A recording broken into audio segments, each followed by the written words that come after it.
Эгер сиз чыркыраган чындыкты, жүрөккө жакын эмоцияны уккуңуз келсе, биздин модераторго жазылыңыз.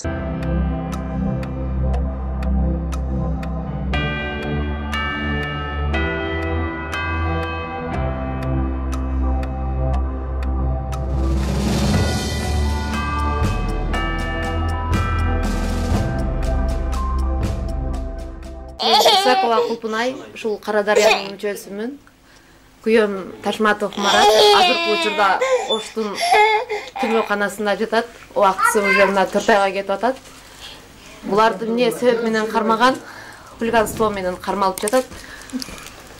Булар эмне кылган хулигандык кылып? Менин күйөөмдүкү, например, мен өзүм күйөөмкүн айтып кетейин. Биздин айылда ал мезгилде карантин болгон.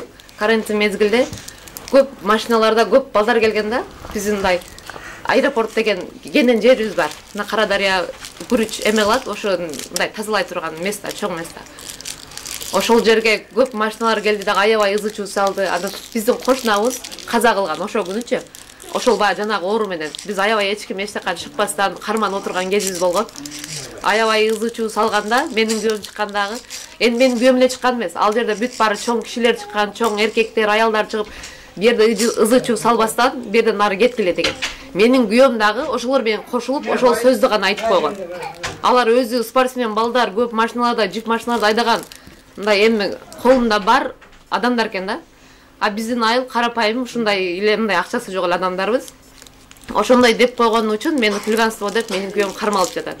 Эми аны азыр караш үчүн биз адвокат алышыбыз керек экен, особи адвокатты биз 100 000 алат экенбиз, 150 000 алат экенбиз. Бизде ондай акча жок. Биз өзү 1 жылда иштесек 50 000 акчага иштейбиз. Кайненем орукчан. Ал вообще баса албайт. А менин болсо 2 жаш балам бар. Вообще чуркаган эч ким жок. Күйөөмдүн аркасынан да чуркай турган эч ким жок. Бир гана акасы бар, ал да өзү менин өзү. Анын да бизге сарктай турган ашыкча акчасы жок. А өзүм болсом Оштон болом. Мен туугандарым келсе 1 күнгө келет, 2 күнгө келет, кайра кетет. Энди өзүбүздөн өткөн күндү только өзүбүз гана билип атабыз, эч ким билген жок. Канча эбеден бери жатат? Азыр 3,5 ай, 4 ай болуп калды. Жөн эле мелкий хулиганство. Ооба, ошол менен эле анан буларды караганды билбейм. Каралып атабы, каралбай атабы, ону караганы дагы биздин аркабызда дагы эч ким жок. Эми баскан турганга дагы акча керек экен. Бизде андай ашыкча мындай акча жок, туруп эле да.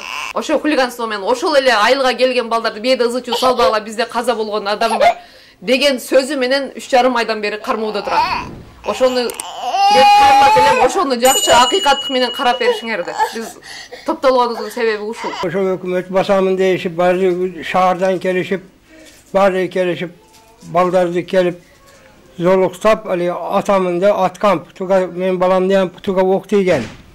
Бизе медицина больницага барып, баардыгын тердирген баягы чачмаларыны.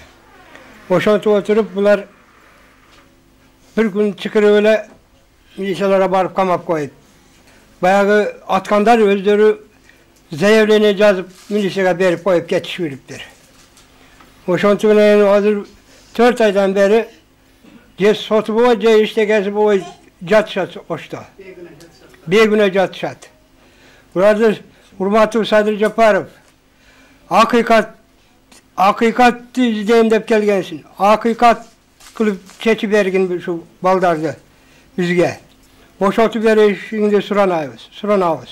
Hakanlıkları keliptir, o aile hükümeti basağız dep. Bayağında kılıp atıp, bunlar özleri köçe baldarı bolgon. Bunlar. Köçe baldarı bolgon. Her kimdir, indi kılıp bu Kara Darya polnu bulardı bilet. Kanday baldar ekenine. Bekerele kokusuna kelip turu böyle atıp baldardı atıp şunda yereder kılıp oturat. Gelip olur murdatan tanışları akçası koyarken jiplerle yürüp milisalarda polunu alıp özüge alıp akçasını tölep vardığını satıp olgan bunlar.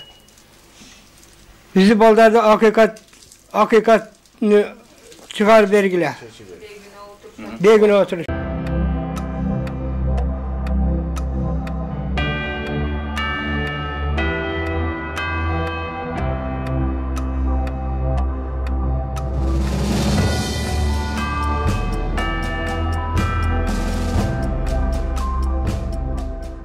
Эгер сиз чыркыраган чындыкты, жүрөккө жакын эмоцияны уккуңуз келсе, биздин модераторго жазылыңыз.